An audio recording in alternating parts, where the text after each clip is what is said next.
Hello and welcome to Note to File, a clinical research podcast, a collection of interviews, candid commentary, and general tomfoolery for the clinical research industry. Check us out at notetofilepodcast.com. Without further ado, on to the show. Hey guys, welcome to another Note to File Live. The date is March 26th, 2025. If you guys have comments, questions, feel free to jump in on LinkedIn or YouTube, although nobody in the world watches this on YouTube. It's totally fine. First of all, we'll say hi to my co-host. What's up, Denali? And what's your favorite dinosaur, Denali? You're muted. Amateur. Gosh, I know, right?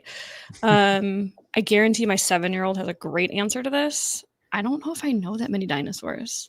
Probably, Oh my gosh. I don't know, maybe like, I don't know, so this is, I don't even know the title of it. It's like the one with the duck bill, like in Land Before Time, the one that like Ducky.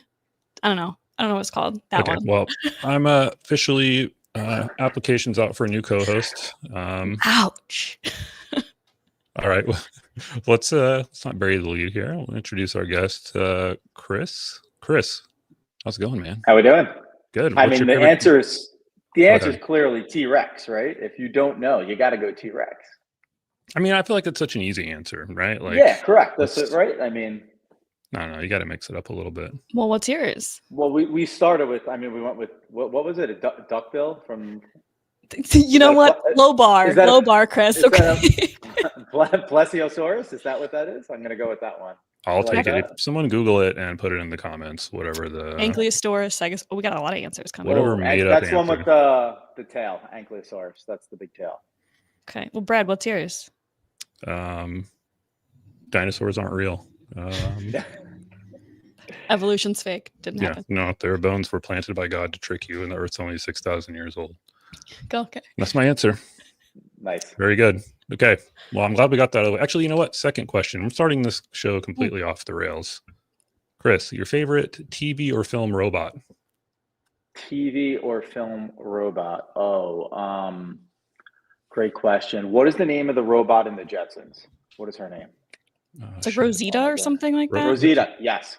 Rosie. I think it's just Rosie. Rosie. Yeah, I mean, clearly, that was the right. Cooks, cleans, takes care of everything. And witty, fair. Most importantly. You want wittiness in your robot. That's really what you need. Okay, that's a good answer. Good answer. Denali? Probably Bender from Futurama. That's an even better one. That's a hard one to beat. Yeah, I don't even have a good answer. I think Vicky from the 1985 sitcom Small Wonders. Have you ever seen that? That's quite the call. Just if I had to think of one. So great. Sorry. I just wanted to start this one out a little different. Have some fun with it. Chris, intro yourself, man. Tell us about yourself. Tell us about your journey into the clinical research world. Awesome. Well, I'm excited to be here, guys. Background, I'm the CEO currently of ProofPilot, if the t-shirt didn't give it away. I took an unusual twist and turn into the clinical research space. I actually am a television production and computer art major in college. So very different than most people in clinical research. And I stumbled into clinical research through working in market research originally. And that was while I was needing cash after college, while I was building up for my dream job to run the scoreboard for the New York Yankees, which I'm still waiting on. I worked at a market research company and originally worked in the consumer research department. And then sort of sad turn, I had a family member, my uncle passed away from emphysema. And this was post 9/11. And the other division at the market research company I worked in was in pharmaceuticals and clinical trials. And I thought, I never really thought about pharma, I never thought about clinical research. And after, untimely death occurred, I thought, hey, I'd like to learn a little bit more. Maybe that could have been something that he could have done differently, et cetera. And that sort of started my journey into clinical research and kind of began from there. No, very nice. Yeah, I mean, it's interesting. I think a lot of people get there like sort of accidentally in a way, but at the same time, like I think everyone is sort of like personally touched in one way or another, by, I mean, obviously everyone's a patient, right? So Like we've all been affected one way or another by, chronic disease or something like that. So I always think that's interesting, right? That always sort of dovetails. I think it's outside of folks who are like true running the science. I don't think I've really met someone in the industry who's like, yeah, I went to school and I was like, I want to do clinical research. It's people kind of find their way into it. Yeah, it's a weird one when you always think about, if you're at a bar and you're chatting with somebody and they say, "What do you do for a living?" I always tend to like focus in on the task oriented. So I'm in operations or in sales, because when you explain to someone, "Oh, I'm in clinical trials," it opens up a whole bag of worms of questions that could go in any direction, and you're unsure if you want to go in that direction with those individuals. So it's definitely an odd one.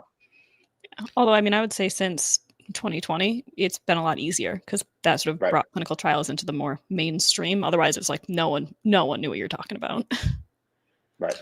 Yeah, I mean, for better or worse, though, people Right. know about it, but it's not, not always the best segue into having those conversations. That can be challenging. Depends on where you wander on your Twitter/X feed. That really depends on how you perceive clinical trials. Yeah, well, I mean, look, that's an interesting topic in and of itself, like public perception of clinical trials. Maybe a subject for its own podcast for sure. So what does ProofPilot do?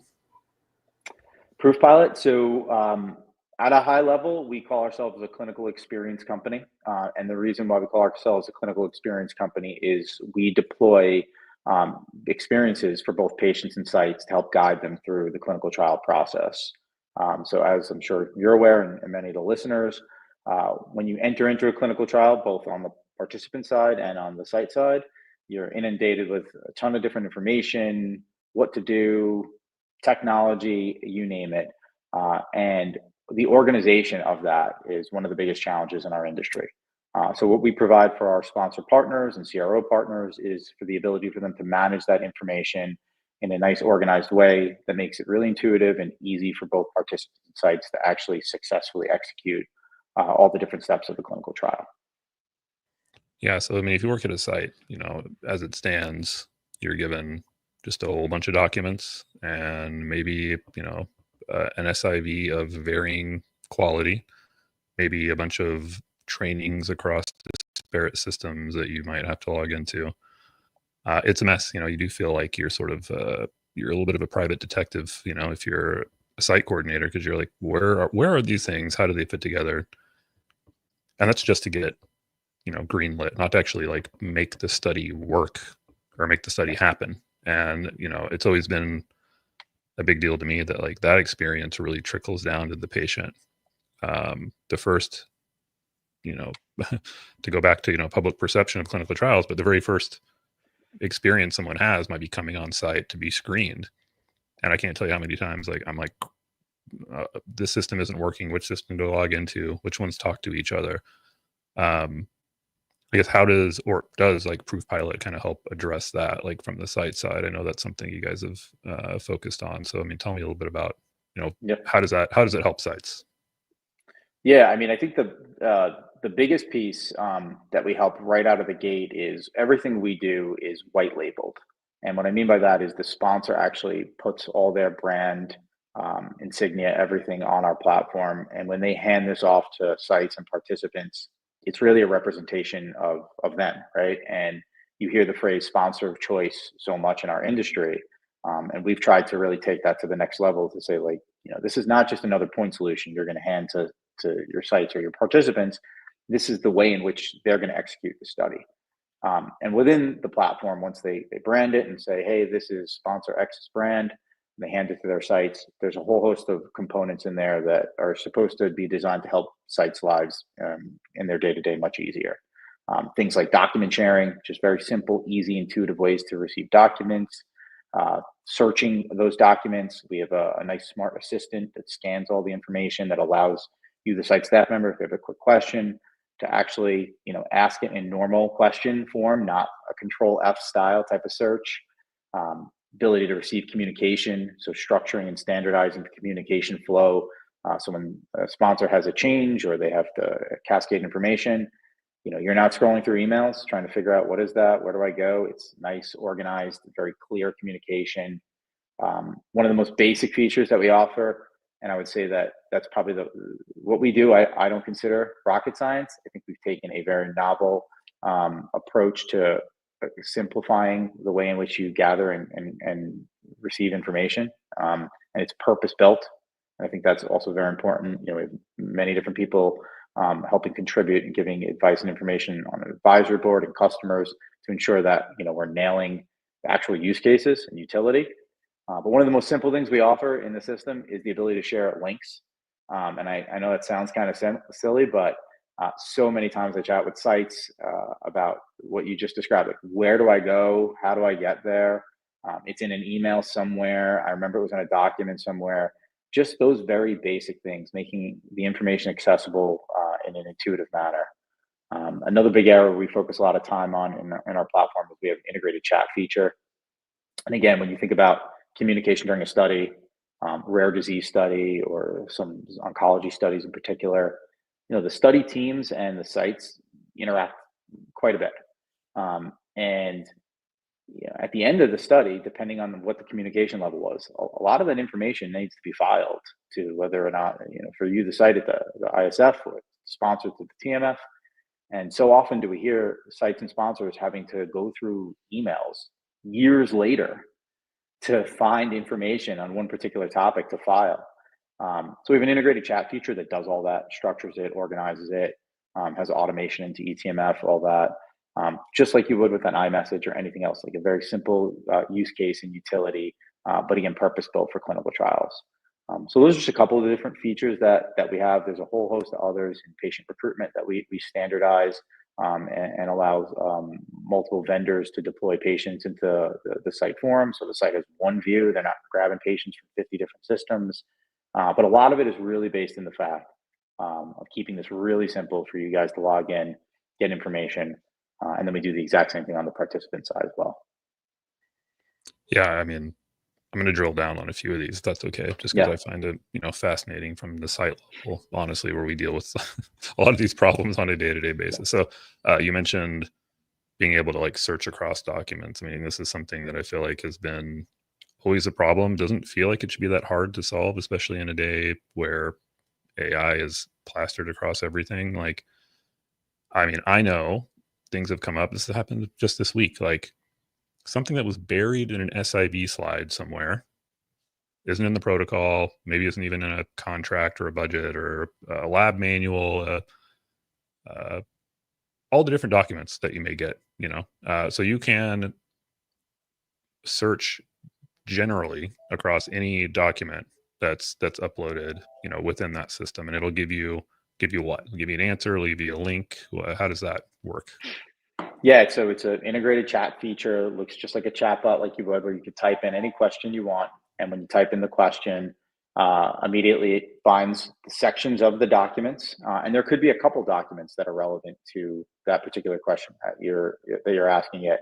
It'll find the sections of the documents. It'll give you a link directly to that, and it'll do a direct copy paste from the section of the document to answer that question.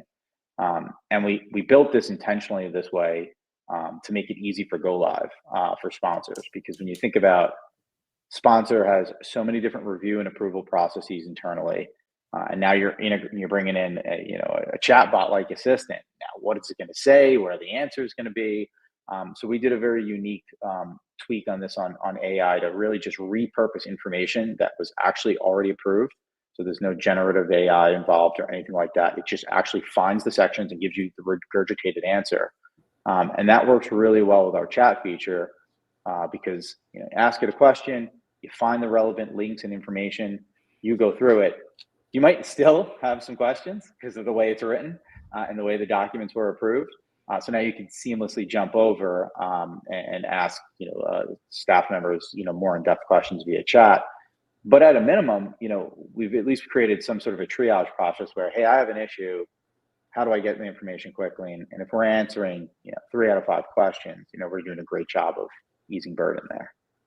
Are you able to process unstructured PDFs, that type of thing? Is there any restrictions on the type of documents you're able to sort of dig into? No, we pull in, we see sponsors pull in all different types of information. There's the standard things like the lab manual, protocol, et cetera, but, almost like cheat sheet notes that they'll put together and upload, overviews of different areas site sponsors will put in there. If they write their own visit overviews, we see some sponsors do a really good job on that, which is a nice, you query it, you get the actual protocol question, and then you get the cheat sheet that the sponsors created. So it's all integrated there. Yeah, I love that. And honestly, like, not getting, I like that it doesn't necessarily spit you out an answer versus like giving you the link within the document. Because I mean, if you're a coordinator, you're going to go check it anyway, and you're probably going to read that whole section. Right. And to your point, like, look, that may not always solve your problem, but it's at least going to minimize the digging you have to do. I mean, I've pulled up 6 documents and Control F them, and still it doesn't do a very good job with contextualizing a certain, I don't know how many times the MRI shows up. Well, it could be 25 times, and it could be referencing old studies, not like where it is in the schedule of assessments or whether I need to do one. So again, being able to sort of provide those spots is huge. And then, from there, and something else you touched on, I mean, it's still an issue sometimes to be able to get in touch with a CRA or a medical monitor, whoever you need. And so you may send them an email, don't know if they ever got it, try to give them a call, no idea. So you have, or who to talk to after that, right? So it's great, you got a CRA, your first point of contact. Unless I want to go dig out a contact sheet, who can I get a hold of quickly? I got a patient waiting on me. You guys integrated a chat that includes other team members from, potentially a sponsor or CRO, yeah? Sponsor, CRO, vendors as well, because we know there might be lab questions that come up that need to pop in. So you could get a hold of anyone and everyone that is needed to answer those particular questions. One of the things that we talk about a lot, and Catherine Gens, one of our implementation people internally, mentions this all the time, is, at any point in time, you could search on the internet for a recipe for anything, right? You can look for, your favorite food or a favorite dish you want to do, but they still have in existence cookbooks. And why do you still have a cookbook when you go to a store? Because when you search through the actual recipes themselves online, you usually get like a whole host of information about the history of the recipe, my grandmother. Story, yeah. You scroll and scroll, and then inevitably you're going to get to the ingredients. But that's not even enough, right? You need the servings, how to make the dish, so the simplicity of it. And that's what a cookbook does really well, right? You open up a cookbook, it's pretty easy, right to the point. And that's a lot with how our system works. Is sure, we're going to give you access to the exact document and the exact information itself, but the system itself is designed to generate the information out of it really quickly, because we know you're sitting with a participant. And I think that's really important in that sponsors have a hard time understanding that sites in particular are working with many different sponsors. They're prioritizing studies that are really, more geared for them to be successful. And it's as sad as that sounds. And, at the end of the day, operational flaws are really are really some of the biggest issues in clinical trials. And until we get to the point where AI eliminates all the need for clinical trials, we got to make it more operationally efficient and effective. So I have a question. You mentioned there's like a lot of different features that you use. The sponsors are able to whitelist it. How configurable, customizable is it? So, i.e., how much control does the sponsor sort of leverage on the site experience by what they implement and how they implement it? Yeah, no, awesome question. So the whole backend interface is an administrative portal, and you could turn on and off all the different components of it. You could do all the different assignment rules that are necessary. You could have sites in Europe have different experiences that sites in the States. And for many cases, that's actually needed for regulations and translations and you name it. So there's complete control on the sponsor/CRO side to make sure that each site has their own unique experience that's relevant to them, that arms them with the right information so they're successful with their participants. Yeah, no, that's awesome. So talk to me. I mean, again, this is huge, for a site. I agree with you. I think a lot of the issues are, it's almost like the sponsor hasn't thought out how to run the study before they hand it over to sites and here, you guys figure out how to actually make this work. Here's a bunch of pieces of things. Good luck. You put it together. So to have, at least a platform where everything can sort of be is a huge, huge jump. And again, I think it's very undervalued that if I've got whatever, 20 studies. Which one am I most likely to work real hard on? The one that's well put together and easy to work with, or the one that I have to like piece together things one by one? That's unfortunate. It's unfortunate for patients. It's unfortunate for everyone, but unfortunately it is sort of the sad reality. But so again, I think that's very undervalued in this industry. Make it easy as you can, and people are going to be way more likely to do it. Talk to me a little bit about the patient side. Like, Yeah. how does that, is it more of a, does it enable like direct to patient contact through a sponsor, which I doubt, or does it give the sites an easier way to contact patients and keep everything in portal? Like, what does that look like? Yeah, so a couple different ways to deploy it, but essentially what it allows, and I actually think our patient tool in particular is almost as equal value in terms of site burden relief than it is for patient engagement, right? Because what it's really doing is taking the pressure off the site and site staff members to answer a lot of questions, to follow up on a lot of information that normally they're the first point of contact to sort of interface with. So what it allows you to do is populate a patient application, and that patient application is all branded to the study. And again, I think that's really important when you're starting to think about there's more and more emphasis in the industry on creating study branding and an image around the study, and making sure participants are proud to be part of that study, and all the aspects around it. So everything is designed around that being a fully unique experience about that study. Populate all the relevant information. You could send all different types of communication alerts and notifications. You could time the communication alerts and notifications so that they run along same side of the study in terms of the journey. So send congratulation messages as you hit different milestones and different reminders. You could tweak the content on a per site basis. Some of the basic things are like, hey, this site's going under has construction in the parking lot, right? Arrive 20 minutes early, or timing communication around certain visits, or hey, you're going to have a blood draw, remember the fast.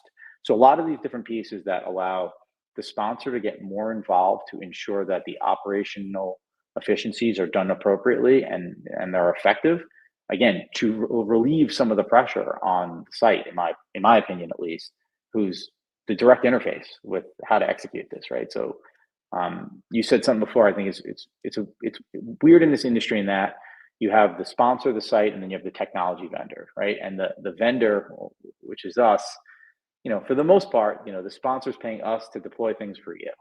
And so all the different personnel have different priorities and different feedback and different motivating factors. And it's really hard to make sure that everyone's on the same page. And one of the probably biggest challenges is that the simple stuff of what we've been talking about, which again, I don't think is rocket science, right? Creating engaging content, an easy way for you to access information, easy way for you to get news. Like, these are all very basic things. But for some reason in our industry, if you're not delivering like umpteenth value, you almost throw the baby out with the bathwater.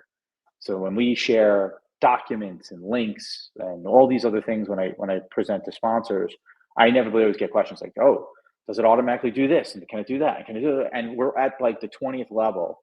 And the reality is, hey guys, you haven't effectively shared the document with the site. Like, let's take some baby steps here. Let's not throw the whole system out because it's not interconnected to the 12 other systems or whatever the case may be.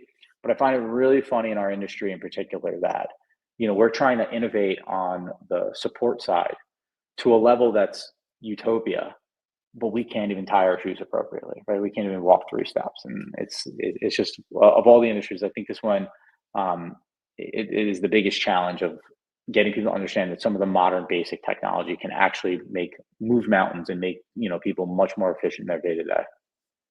Yeah. I mean, I was going to kind of ask in that vein, because I agree. I mean, what's the saying? Don't let perfect be the enemy of good. And we're far from good, even at this point, like across the board. So yeah, it's sometimes just the small things. And I know, and I've experienced even that, sponsors maybe don't want to do anything that doesn't have some super easy to measure like ROI, right? Which I could see this being that thing. It's not a one-to-one necessarily, but do you think that, or in your experience, are sponsors seeing the value in this? Because I do obviously for us at the site level, it's huge. And again, I think people don't appreciate how much of a difference that makes when it comes to like what study I'm going to work on or how much I'm going to give to a particular study. Because I don't know how to like quantify that per se, but in your experience, is this something sponsors recognize, or that's something they're still, figuring out or need convincing in general? I think pre 2020, to point Denali mentioned earlier, this was very, very challenging. Like the fuzzy math you would have to do to prove ROI was tough. I think post 2020 and today, don't get me wrong, the math is still fuzzy, for sure, but it's not as fuzzy. I think there's very clear understanding that site engagement, patient engagement will improve outcomes of enrollment, accelerate timelines, ensure people stay in the study throughout, and eliminate drop off, make sure sites are not making basic errors because they don't have the right documents. I think there's a very well understanding of the support and the value of that. Now, putting the dollar to it, putting the time associated to it, putting all those other things, I think we have some work to do in industry, but I don't think it's as bad as it used to be. I think sponsors overall, they want to see the study be successful, right? There's so many armies of people behind the scenes working really hard to make sure that they have success with not just the science of it, but the operational side of it. So there's a desire there. And I think the willingness to spend has come there.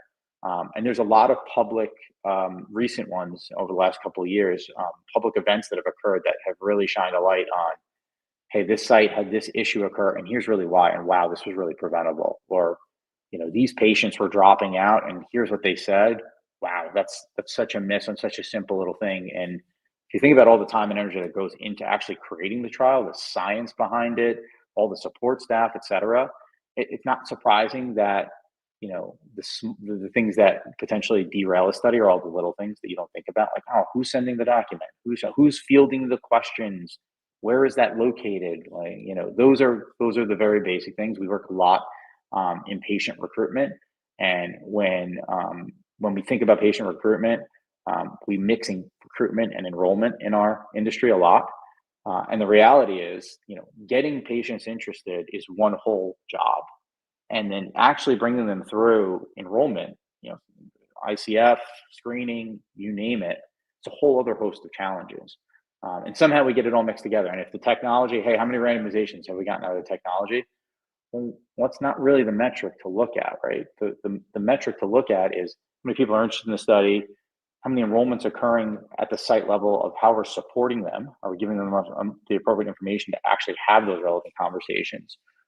So a lot of these different things, I do think industry is shifting. I think there's a lot of focus on empowering all the individuals and making them successful. And I think a lot of it, as Denali mentioned earlier, right? A lot of it is post-COVID world where you're hearing a lot about clinical trials, DEI, everything related to that.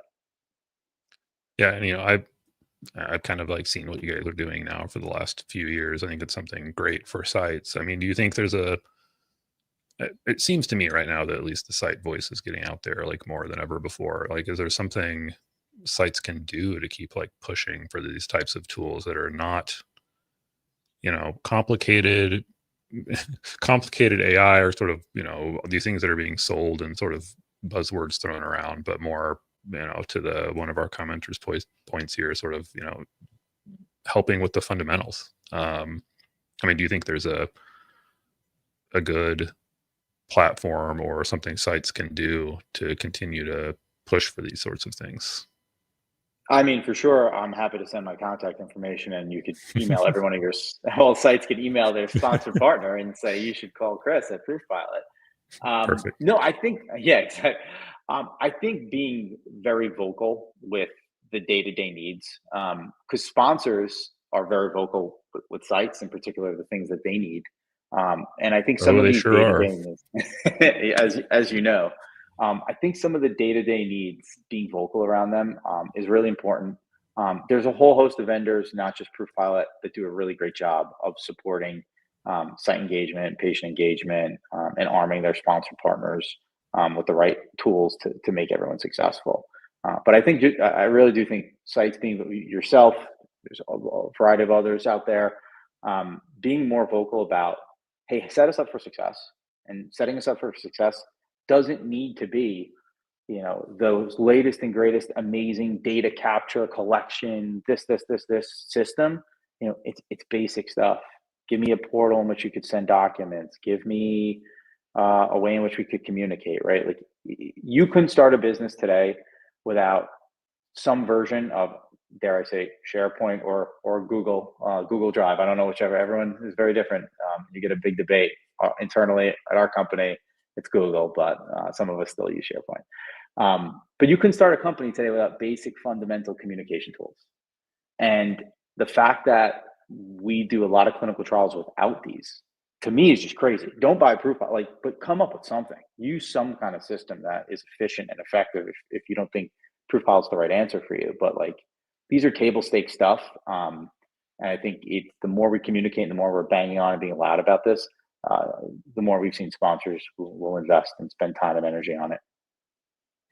Yeah, that makes sense. And I've heard from sponsors who don't even see the value in putting out a newsletter for their sites, just to keep sites abreast of what's going on. And so again, that kind of thing blows my mind. And oftentimes at the site level, we don't have a real strong direct line with the sponsor, because we're working with a CRO or CRA at a CRO who may or may not escalate your info. And of course, CRAs are great, God bless them, but they're trying to hit their metrics and they're traveling all over the place. They're as burnt out as site level staff are.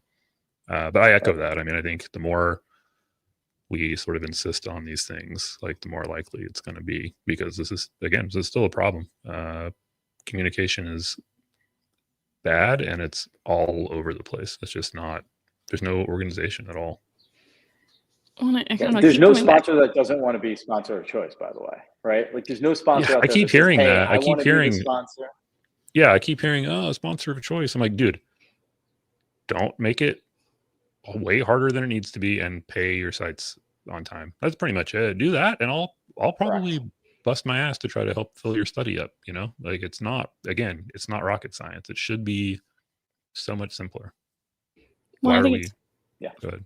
I was gonna say, I think it's fascinating to keep coming back to this concept of it's the basics, yet everything you hear when you go to conferences or you walk down aisles are all these new big fancy tools, and people want something that is just we can't, like you said, Chris, we can't even tie our shoes right now. So how are we managing to do this? It's just fascinating to me when people are asking this. I think the question back is, how are you doing this now? You want to do all of these crazy, massive things. It's well, what are you doing now? And then you break it down to the basics again.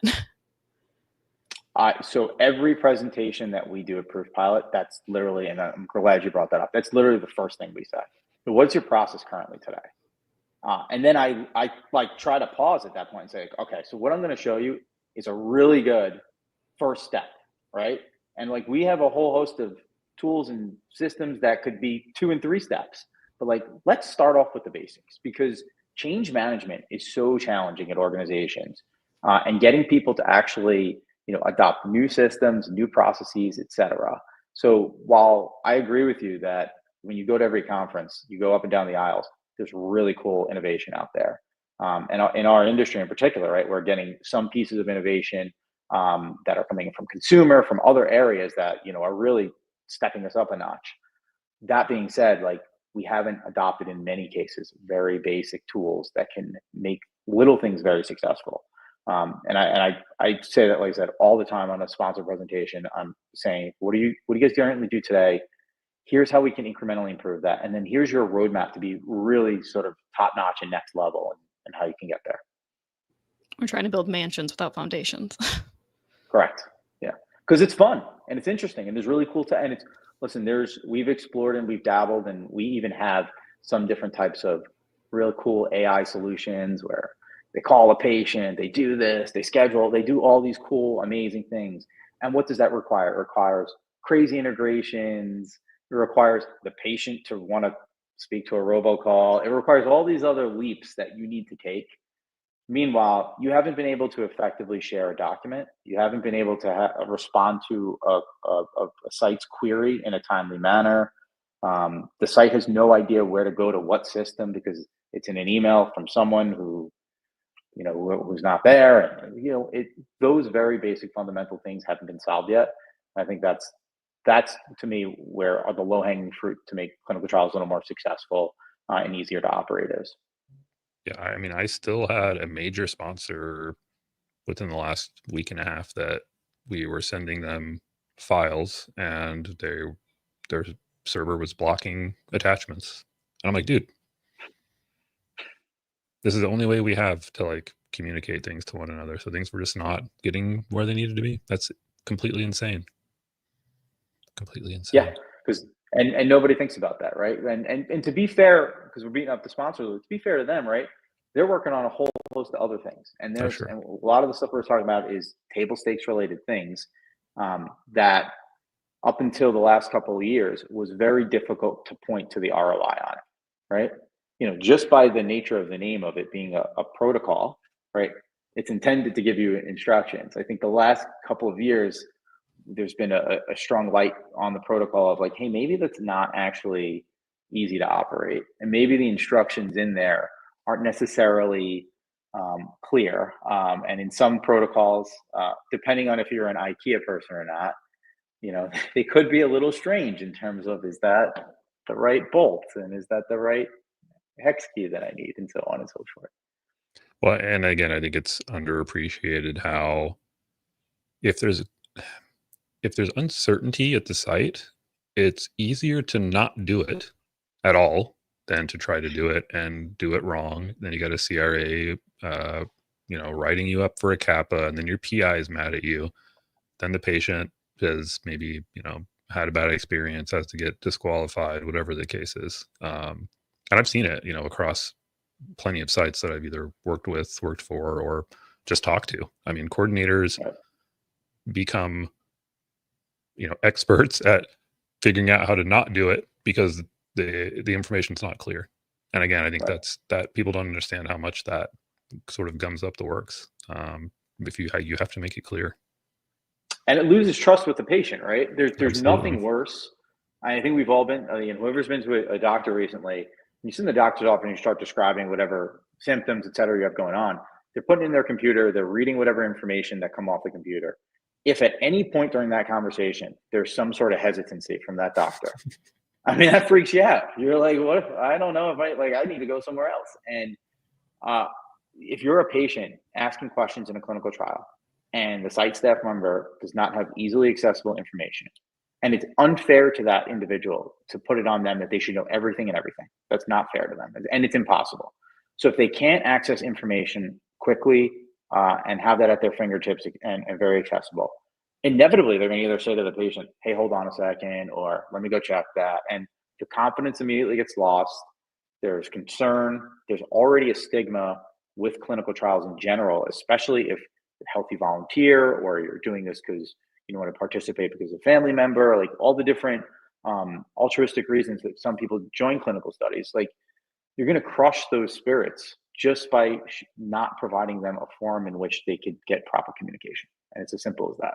No, I mean, that's actually a really good analogy I've never thought of. But I mean, I can't tell how many times I've been like in a visit and I'm like, I have to set up an e-diary or I have to get them registered in a system. And I'm like, you know what? Hold on, I got to call somebody, and step out, and it's 20 minutes later and they're in there like, everything okay? But if you went to the doctor and you're like, I'm having chest pains, and they're like, hold on, let me call somebody and I'll be back with you in 20 minutes while you're on hold or trying to track down someone, you would be like, cool, I'm out of here. Right. Yeah. I went to the eye doctor yesterday and he asked 2 questions. And he's like, you know what? I don't really know. And I was like, wow, I guess I got to get a new eye doctor. That's not the answer you want to hear. So, I mean, how could we not expect the same experience to occur for participants in a clinical trial? Same thing. Well, I also imagine this is not great for data quality and consistency either. If you have folks not following the protocol similarly, so the patients aren't having good experience, the data that's being collected can't be great or even consistent across sites or patients, right? Well, to your ROI point, right? I mean, inevitably, if you want to take all the fluff parts that we talked about out of it to ensure confidence and good experience and all those things that we should as an industry invest in. If you want to just take that out and just look at the black and white of it, right? You're 100% right. Without the appropriate communication forum and without the ability to get the right answers at the right time, you're going to have data quality issues. You're going to have deviations, which inevitably slow down the trial, create delays, cost more money, limit your time to market. So like, again, the fuzzy math to get the ROI there, it does take a couple steps, but the reality is that's operational problems. And we see this in almost every other industry. People put money and time, effort towards it. With clinical trials in particular, historically, to Brad's point, it is, here's a bunch of pieces, figure it out. In what other scenario do we not go to? When you build a house, you involve an architect, you involve planning, you involve a variety of different people that are experts in their trade to come together to actually execute a plan. In clinical trials, it's, here's a couple pieces of data and documents, good luck. Why do we think that is? I mean, like, it's just so strange. It's so strange. I mean, I think the emphasis is very focused on the science, and the output of the science is quote unquote a protocol, which, hey, this should be, a detailed way. But the reality is the person who executes the protocol, it is not a scientist for the most part, right? It is people in everyday walks of life that have to operationally execute a scientific plan. And without the appropriate tools to make it easier for them, they're lost. And I think that's a very big challenge. And some sponsors do a great job of this. We get some sponsor protocols to help support, and like the protocol's really detailed, and they have really detailed visit overviews. And there's not that we can't help them with my system. Don't get me wrong, but they've put a lot of emphasis into the medical writing and making sure it's easier for someone to operationalize. Now, still having tools to execute on the operational plan is a lot what we're talking about as well. But the sheer basics of it, of writing this in a way and organizing this in a way in which individuals who are not necessarily, in the science of it is a core part of the problem. Yeah. No, I agree. We're down to about the last 10 minutes. So if you guys got questions, please feel free. We'll try to hit up any that come through. I don't know. What do you think remains like the biggest problem in clinical trials? I know that's a super easy question to answer, right? I mean, we've been circling a lot on it. It's the people, right? And we're all part of the problem because we are just people, and we all make mistakes, and we all have challenges, and we all accidentally overlook things from the sponsor side, the vendor side, site side, participant side. The people are the inevitable problem. And I think when it comes to clinical trials, the biggest thing we focused on is a lot of what we discussed, which is we're focusing on science of it. We're focusing on the endpoints that need to be measured and collected. In our industry, we've put so much emphasis on data collection, and that is obviously super important and clearly the point of a clinical trial. Don't get me wrong, but a lot of the innovation has been spent on how you actually capture the data, and not necessarily the experience, which will inevitably get you the data that you need. And that to me has been a big gap, and why we see poor data quality, why we see deviations, why we see all these issues, is because no one's really focused in on how you actually operationalize the study, and only focused on the data capture. That's at least my opinion. I'm sure you, Brad, you have, I'm sure, definitely opinion on this one. No, I think it's all perfect. We're good. Yeah. Everything's fine the way it is. Just keep doing this. Yeah. It's funny because I mean, the same problems come up over and over and over again. And one of the fun things about the situation that ProofPilot's in is we get to listen to a lot of different sponsor conversations and thought processes and their approach. And for the most part, sponsors don't think they have a problem until they have a problem. So a lot of our day-to-day is coming in mid-study to kind of help support. We've had some deviations. We've had some issues with recruitment and standardizing the process. No one's calling participants back, so enrollment's down, and so on and so forth. But when you first come, to most people. And, you know, they don't realize this is an issue. And it is as decent a job as I think we do in educating the use case and the challenges and some of our experiences out there. Just like how we do with our kids, like sometimes they got to fail a little bit before they come back and learn and actually, you know, put forward efforts to remedy a problem. Yeah, I think that's something that's so fascinating. Where like it's like preventative care versus emergent care, where it's like, hey, if you had invested a little bit up front, you would have saved time, money, pain, all of that. But yet we still can't really seem to figure that out. Yeah, but you know what? On a positive note, I mean, you said it before. You know, you walk up and down the halls of DFARM, Scope, all these different, you know, Any of them. conferences. There's a million technology vendors out there that are trying to innovate and do different things, right? And some of them are in very, you know, unique pieces of the clinical trial journey. Some of them are trying to cover bigger pieces. So the innovation and the willingness is there, and the investment is there for sure. There's a lot of great investors willing to put money towards solving some of these challenges. And I would say, you know, some of the bigger pharma companies out there, you know, have whole teams that are solely dedicated to evaluating, you know, new innovative technology that can support them. So there's definitely a willingness there. Where we got to bridge the gap is with the study teams, and the study teams have a singular focus, right? And that's to make their study successful. And the gap to bridge is really identifying and making the connection between your endpoints are tied to a whole host of other challenges, right? And those are tied to how you operate the study, the experience of all the participants, the experience of the sites, everyone involved.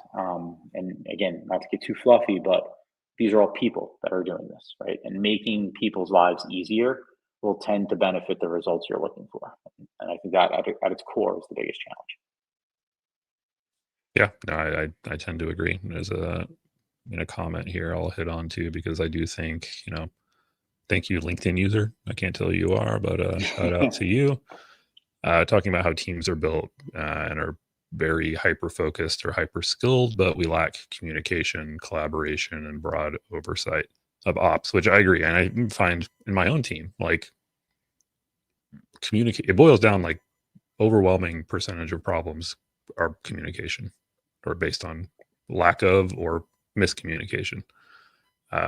So again, having a place where communication can live, where everyone can see it, is already a big leg up versus, you know, again, sort of can't tell you how many times like my regulatory person gets pinged by somebody on a team and another person from another team hits up my budget and contract person. Well, we need the budget done to get the stipend amount so the ICF can be submitted, and then we can schedule an SIV. These conversations are all happening separately from one another. Nobody knows the other one is being contacted about this, that, or the other. It's crazy. It just seems completely insane that we can't put those pieces together. Yeah, no, it's and because everyone's striving towards the same results, right? And the result is a clinical trial that proves efficacy, right? And that's the goal here. And I think anything that gets in the way of that should be considered a risk. And in order to mitigate that risk, you should throw resources, technology support around it.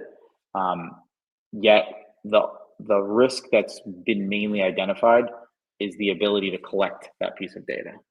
And in my opinion, that's the least of our problems. We did clinical trials for years with paper, right? And in some cases, there's many organizations that still use paper for a variety of different use cases. As the trials become more complicated and the need for more technology and more vendors have occurred, you know, the operational challenges are only going to increase. So where there's been an uneven investment in industry is actually providing operational support as the operations gotten harder. Fair. I mean, completely understandable. All right. Well, we're down here the last couple of minutes. Hey, Darshan, I'll send me your address and I'll send you some of my beard cream. Other than that, Chris, thanks for coming on. Do you have any sort of any other final words before we sort of wrap up here? Where can people learn more about ProofPilot? Yeah, awesome. ProofPilot.com. Obviously, you should see us at every event. We do something fun almost at every event. I'm glad you brought up the dinosaurs. We had an awesome T-Rex at Scope. We might have another T-Rex or maybe a Velociraptor at another event later this year. Not to mention a Tom Cruise impersonator and a robot. So like we nailed all. We didn't hit the Tom Cruise part though. Yeah, I couldn't think of a great question that wasn't. Bring me back too on when specific. Maverick 3 comes on. The Top Gun Perfect. Then bring me on that one. But no, proofpilot.com. Obviously, you could reach us there. LinkedIn as well. And yeah, we're excited to continue our work in the industry. And thank you very much for having us on. All right. Anything to wrap us up, Denali? I would just say if y'all have things that you want us to hit on, talk about, go to notedefilepodcast.com. There's a contact us section that was recently added. So if you have things that you want us to talk about, address on any of our episodes, hit it up and let us know what you want to hear about. Yep. Let us know. No live next week, but we'll be back after that. And again, Chris, thanks so much for coming on, man. Awesome. Thank you, guys.